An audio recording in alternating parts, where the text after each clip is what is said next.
Hi guys, welcome back to my YouTube channel today. So this is Amen Clothing YouTube channel where we teach you how to use patterns to create unlimited design. So this is a top that the front has this kind of loop that you see on corset with a dart manipulation technique around the bust point down to the waist area. Okay, so this is what it looks like. And if that's what you want to learn how to make, keep watching this video till the very end. Subscribe to this channel, turn on the bell notification for more tutorials like this one. So this is what it looks like. Okay, now go ahead to flip it over to show you guys what the back of this very particular design looks like. Okay, so here is what the back looks like. Let's head straight to the pattern drafting. This is my basic bodice, and I'm going ahead to impute my side bust darts, which I found out that I didn't do initially. So I'm going ahead to impute my side bust darts right now. Okay, I'm going ahead to mark out my side bust darts like so, and I'm going to use my marker to make this more visible so you guys can see it properly. So that manipulation is one of the three major techniques if you want to create unlimited design. There are three major techniques, so that manipulation is one of them.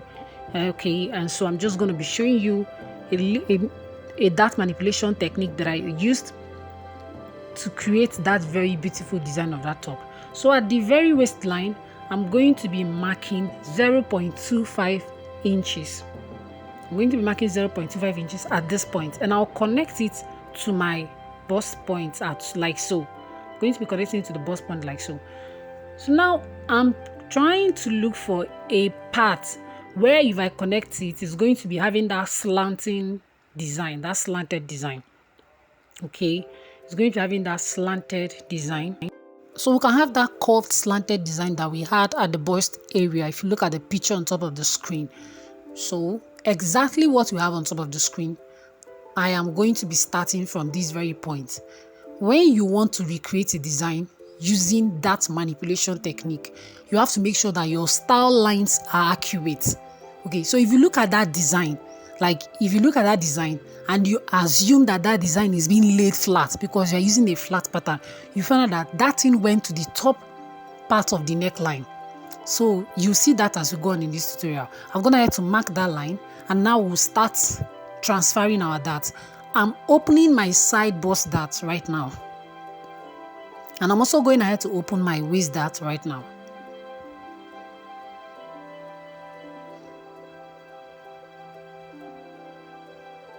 So I haven't done that now. I'll go ahead to close up my side bust dart so I can open it at my waist dart.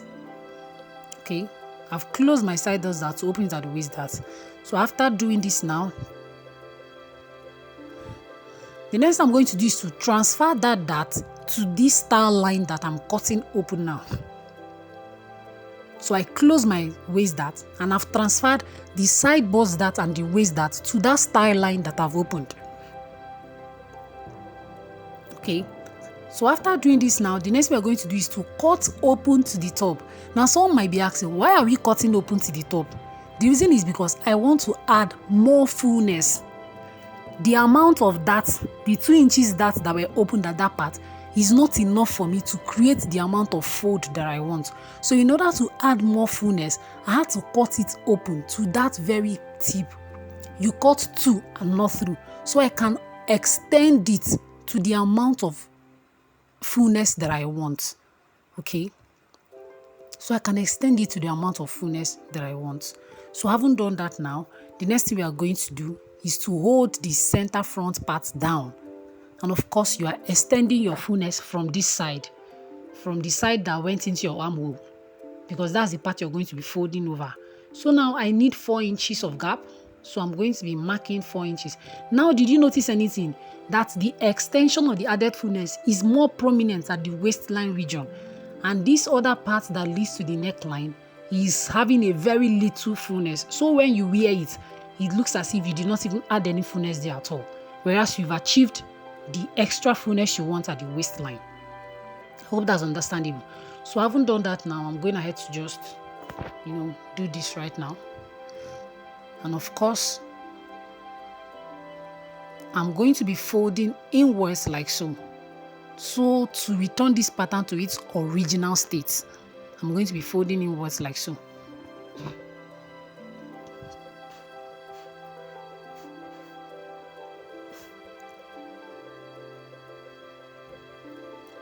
So now this is what it looks like, folding inwards, okay? Now the next thing I'm going to do, if you watch, the loop started around the underbust area to give it a nice fit, okay? So now I'm marking my underbust from my bust point line. I'm marking my underbust all the way like so. So whatever your underbust is, you also have to mark it out.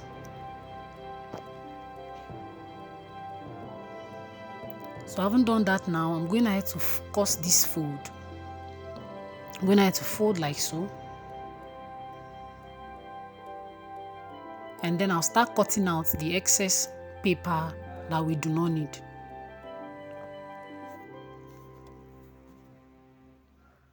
So I'll go ahead to cut out all the excess paper that we do not need all around the pattern, so we can be left with our actual pattern that we need for this very particular design.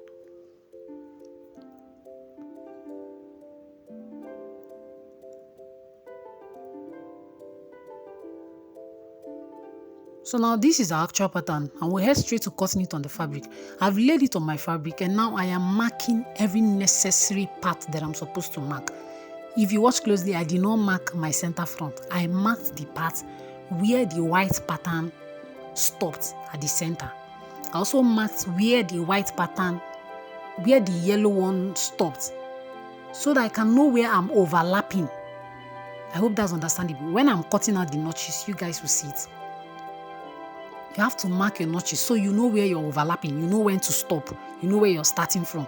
Because if you do not do it correctly, it will affect the fit of your garment. So here now, I'm cutting out the pattern. That is actually what I'm doing right now.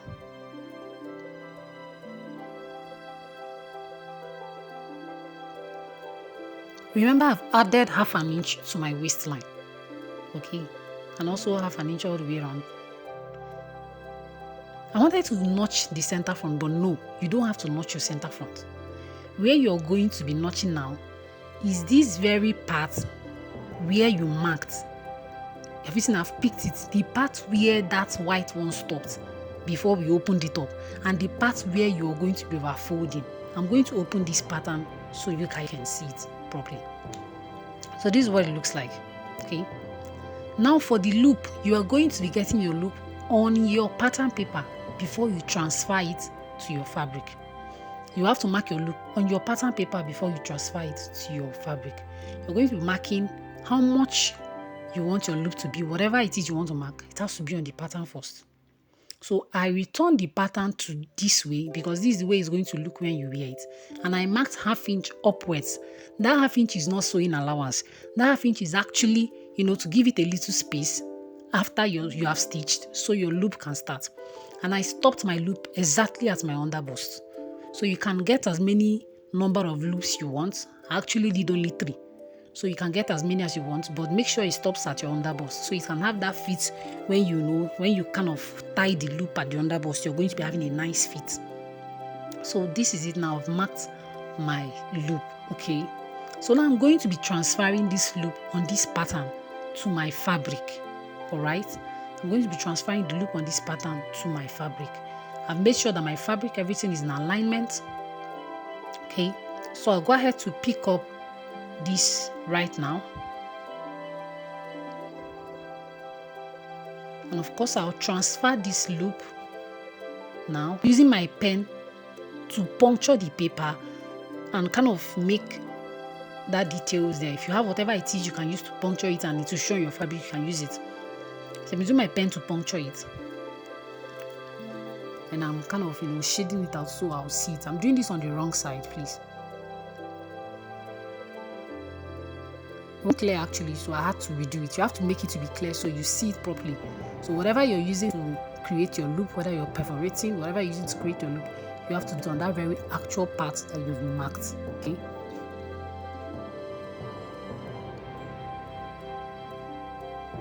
Now you want to make sure you marked this loop half an inch away As you can see, I dotted that loop very close, but please make sure it's half an inch away from where the white paper started. Okay, so whatever you do to one side is what you're going to do definitely to the other side.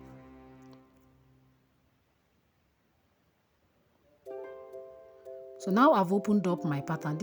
I have the loop right here now. And then you want to fold over the way it's going to be. Can you see those tiny notches? That is what I'm talking about. You have to fold over the way it is. Okay, fold over the way it's supposed to be. And now you know that this loop is attached at this very fold over, that's inner part of it. So we are going to be creating the loop at that very fold over. Okay, I don't know how to explain so you guys understand. I'm going to be okay now. Don't worry, you see what I'm about to do. I'm using my needle to hold that part down. Then I'm going to be puncturing. If you have your whatever you want to use to create your perforation here, you can take it to the machine. Now that you've held it down, remember I said mark half an inch away from that part, half an inch away from there. Mark half an inch away from this very line now, from that very place. Mark half an inch away from it, then you can perforate. Same thing we are also doing on this side. Okay, it's very easy. Once you perforate it, you can now go to your machine and sew according to the notches you've made at the underbust. Sorry, at your waistline. Those notches you've marked, notches, you just sew. You know where you're overlapping to the other one, you just sew it up. And that's all for this tutorial. Okay guys, that's all for it. This is what we're having as our end result. So beautiful, and this can be used on Ankara, it can be used on whatever. If you want to see me do this in a combination, like combine two, let me know.